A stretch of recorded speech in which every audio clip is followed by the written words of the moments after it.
শান্তনা রায়ের যে ঘটনাটা ঘটল সেই পরিপ্রেক্ষিতে আজকে পোস্টমর্টম করতে এরা ঢিলেমি করছে।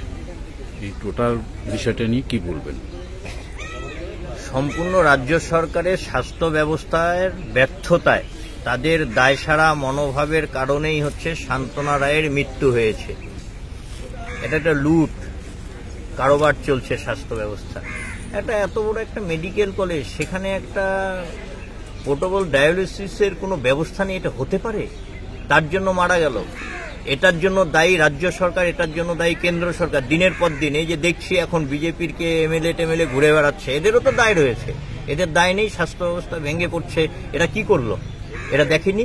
আজকের ঘটনা দিনের পর দিন ঘটছে, মেদিনীপুরে ঘটেছে, আরজি করে ঘটেছে। তারপরে আজকে গরিব মানুষ, একটা মা যার পেটে 10 দিন বাচ্চাটা থাকলো, একদম কোনো রকম তার ঝুঁকি না নিয়েই হচ্ছে সন্তানের জন্ম দিলেন। সন্তানের জন্ম নেওয়ার পরে 23 দিনের মাথায় মাটা মারা গেলেন। তাই কে নিবে? দায় রাজ্য সরকারকে নিতে হবে, দায় কেন্দ্র সরকারকে নিতে হবে। তারা খুন করেছে একটা মাকে, একটা বাচ্চাকে সন্তান হারা করেছে, মা হারা করেছে। ফলে এর বিরুদ্ধে আমরা প্রতিবাদ জানাচ্ছি। আর এটা ঢাকার কি আছে? ঢাকবার জন্য হচ্ছে 2 দিন লেগে গেল পোস্টমর্টমে। ফলে আজকে যে কোনো মূল্যে তাদের পোস্টমর্টম করে তাদের হাতে যে মৃতদেহ আছে তুলে দিতে হবে, আর দৃষ্টান্তমূলক শাস্তি অপরাধীদের দেওয়ার জন্য আমরা এখানে দাঁড়িয়ে আছি, আমরা রাস্তায় আছি। আমরা এর শেষটা দেখে ছাড়ব।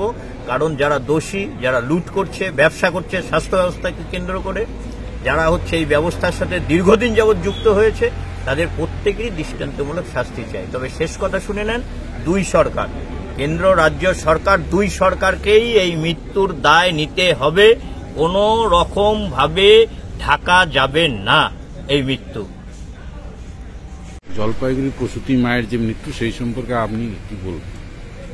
আমরা তীব্র ভাষায় নিন্দা জানাচ্ছি।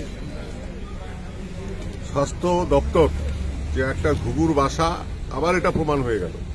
এবং এখানে যা চলছে, লুটতরাজ চলছে, পরিষেবা, স্বাস্থ্য পরিষেবা একেবারেই তলানিতে।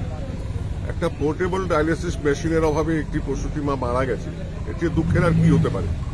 উত্তরবঙ্গ আমরা বলি, উত্তরবঙ্গে আমরা আছি। এটা কলকাতায় কোনো বড় একটা নার্সিংহোমে বা বড় একটা হসপিটালে যদি এটা হতো তাহলে কি হতো? আমরা এখনো চুপচাপ আছি। বড় বড় কথা বলে যাচ্ছে রাজনৈতিক নেতা, কিছু এমএলএ জনপ্রতিনিধি বলে গেছে এখানে, তাই তাদের ঘাড়েও চাপে। 10 বছর 15 বছর ধরে এমপিগুলি তো সব তাদের। তারা কি করলো? রাজ্য সরকার কি করলো? স্বাস্থ্য দপ্তরের তো চেয়ারম্যান হচ্ছে মেডিকেল কলেজের বর্তমান শিলিগুড়ির মেয়র, তিনি তো সম্পূর্ণভাবে ব্যর্থ।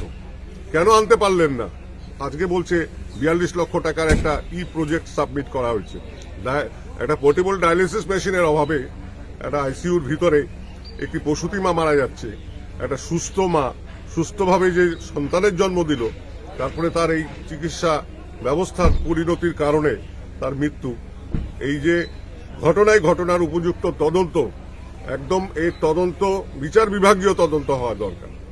আমরা চাই পোস্টমর্টম করে বডি দেওয়া হোক এবং বোর্ড বসে সেটা সুনির্দিষ্টভাবে সেটা যাতে আইডেন্টিফাই হয় কি কারণে, কি গাফিলতির কারণে, রাজ্য সরকারের স্বাস্থ্য দপ্তরের কি গাফিলতি, এই গাফিলতি মানুষের কাছে উন্মোচন করা দরকার। এটা আমরা শেষ দেখে ছাড়ব, এটা আমাদের হুঁশিয়ারি, এটা শেষ দেখে ছাড়ব। চলতে পারে না এভাবে। একটা ঘুঘুর বাসা বানিয়ে রেখেছি উত্তরবঙ্গ মেডিকেল কলেজকে, কিছুই পাওয়া যায় না এখানে। ডাক্তাররা দিনের পর দিন ছুটি নিয়ে চলে যায়, বিশেষজ্ঞ ডাক্তাররা, জুনিয়ররা মিলে হাসপাতাল চালাচ্ছে। এইরকম একটা পরিস্থিতির মধ্যে, অরাজকতা পরিস্থিতির মধ্যে চলছে।